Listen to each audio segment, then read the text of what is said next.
outside looking in. All that time, never even knowing just how blind I've been.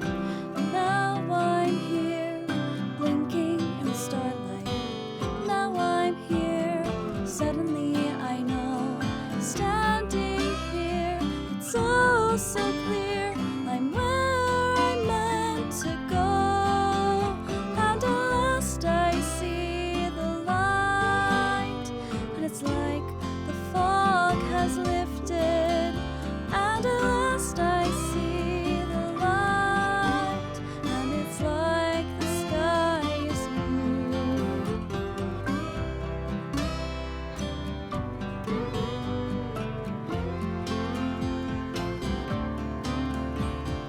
All at once, everything looks different.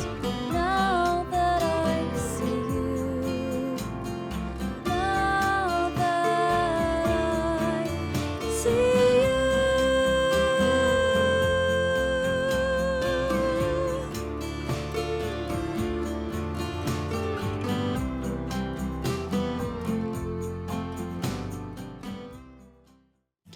Hello friends, and welcome back to my channel. In today's video, I'll be showing you how I made my Paladin Rapunzel cosplay. I'll be showing you how to make your pattern from scratch, but if you don't feel ready to do that, you can get my pattern for free in my shop with code 1KSUBS in all caps.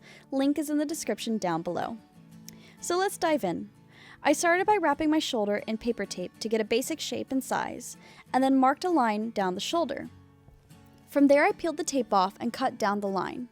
Then I cut a dart into the apex of the curve and flattened the tape pattern onto paper.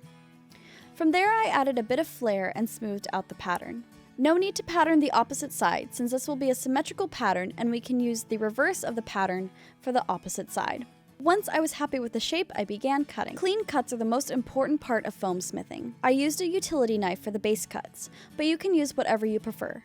Just be sure to sharpen the blade often as they dull quick, and bad cuts lead to bad armor. For most cuts, I used a 90-degree angle, or kept the blade straight up and down, as these will be glued together later. As for any outer edges, I bevel them inwards so that they are not seen, and the textured underside is hidden as well. Then, I moved on to patterning the shin guards and knee plates. To do this, I wrapped my leg from ankle to thigh in saran wrap, and then wrapped it in paper tape. Be sure to wear the shoes you plan to wear with this costume, as this ensures that the armor doesn't pinch or interfere with the shoes. Then I referenced my costume design and drew the shapes and seams I needed. Be sure to add registration marks if you want to ensure a perfect alignment. And also write which piece is which, such as the inside shin, the outside shin, inside knee, outside knee, as well as which way is up on your pattern to help orient you in the gluing process. Then carefully cut yourself free and cut apart your pattern pieces. You'll notice that the knee pattern piece has a lot of curve in it. This isn't ideal to make a flat pattern, so we need to cut darts in it to flatten it out. To do so, find the apex of the curve, aka the highest point of the curve, and make a cut. If your pattern still isn't laying mostly flat, then simply tape the piece back together and try again. Try a different angle or adding more cuts. It is also helpful to do this on a flat surface if you are having a hard time. From there, I transferred the pattern tape to a flat paper pattern, which I traced onto foam and repeated the cutting process.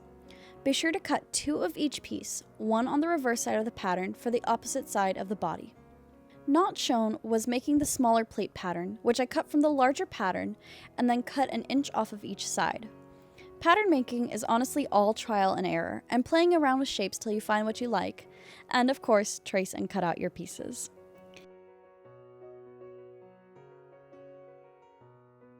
From there I moved on to gluing.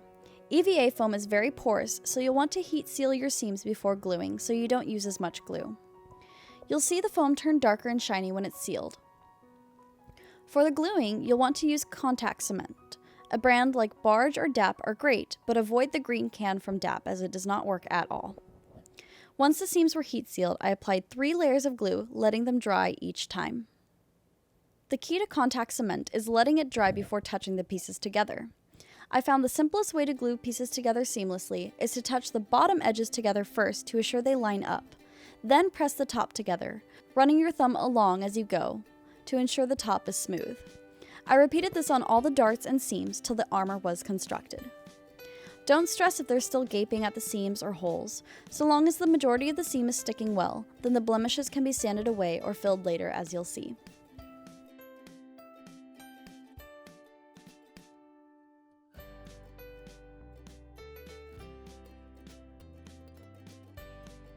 Before getting into sanding and filling, I decided to smooth and shape the pieces a bit more by heating up the foam on both sides and pressing them over glass bowls. Pro tip, you can easily find these cheap at a thrift store if you don't have them. I also curved the bracers and shin guards. Note that I wrapped the bracers in rubber bands to let them cool and shape. Do not do this, as it leaves dents that are a bit hard to get out.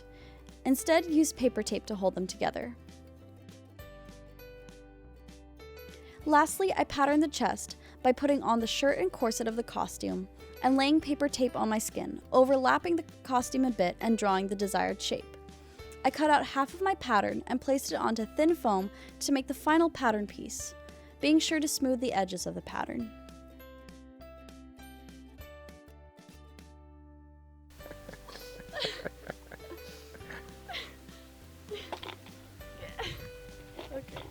Now we can finally move on to sanding and filling. To do this sort of cleanly, I placed the pieces in a tub and began to smooth the raised seams with a sanding drum. You can also Dremel in the shower if you need more room. Don't forget to heat seal the pieces one more time to clean up the dremeling.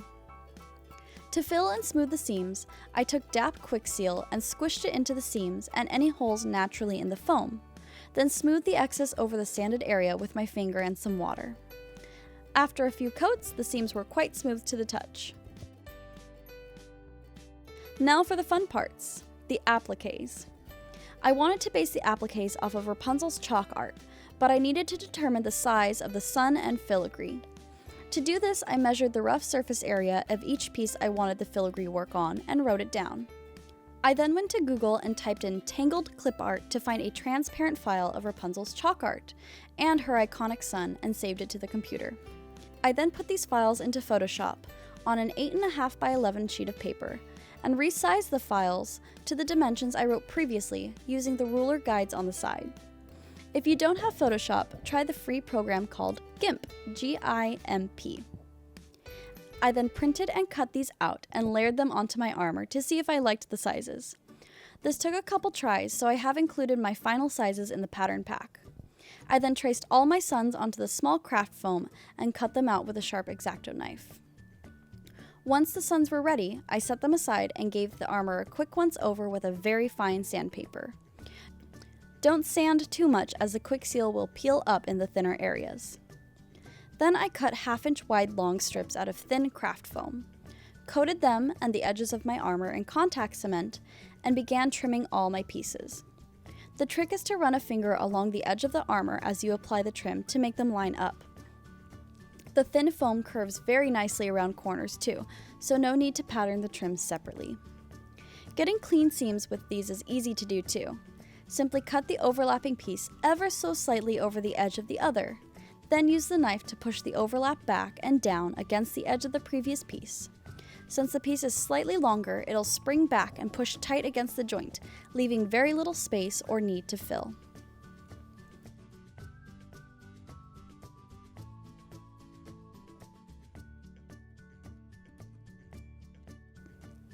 Now comes the fun part. Let's begin gluing the suns.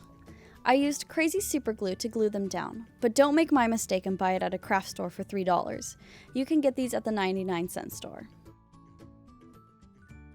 I played around with a few techniques to do her filigree and eventually settled with recreating her dress embroidery seen here by cutting flower and swirl shapes. I quickly sketched a flower and swirl shape and cut out many of those. I also wanted thin swirls, so I cut thin grass blade shaped pieces. Not pictured are also some leaf shapes that I cut with a thin X-Acto knife. Once I had a decent amount of each shape, I began gluing them around the sun using crazy glue. To shape the long, curly swirls, I twisted them around a paintbrush to start the shape, and then glued it in place using tweezers.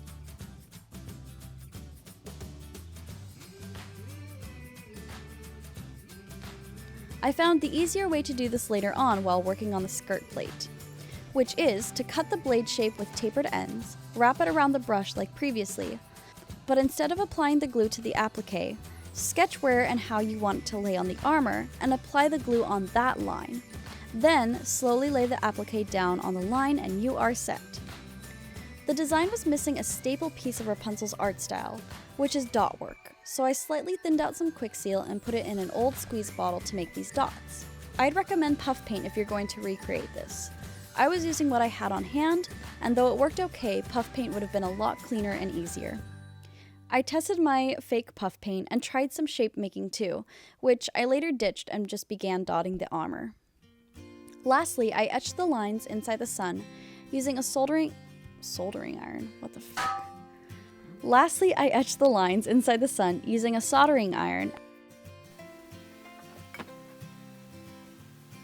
I followed Kamoy Cosplay's tutorial for plastic dipping the armor, which I'll link below and in the cards. But essentially, you warm the spray in a bottle of warm tap water.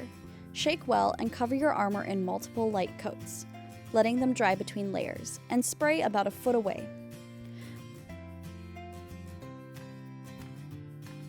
Once I had 3 to 5 good coats, I could start painting the pieces. I used an airbrush kit from Harbor Freight, which is a great beginner kit, and some watered down silver acrylic by Golden Artist Color. I coated each of the pieces using the same technique as a Plastidip. Once happy with my base paint job and letting it dry, it was time to weather. To do this, I watered down black acrylic paint way down and slopped it in all of the crevices. Then I patted it off with a towel so it would only stick in the nooks and crannies. Do not wipe at the weathering, as this can disturb the base paint job, which happened to me. However, weathering really gives the appearance of real armor, so you almost can't weather too much, and it's lots of fun. To make the applique work pop, I took gold leaf rub and buff on a napkin or a piece of cotton and carefully rubbed it in. Don't let it get on the base or in the nooks though, as it's hard to wipe off, as you can see in some of my areas. Now it's time to armor up. I used a few different methods to attach the armor. For the knees, I measured and cut elastic, which I then glued to the inside with some E6000. For the pauldrons, I put on my corset and marked the top of my shoulder on the straps. And then I sewed some large loops on the underside, facing away from my neck.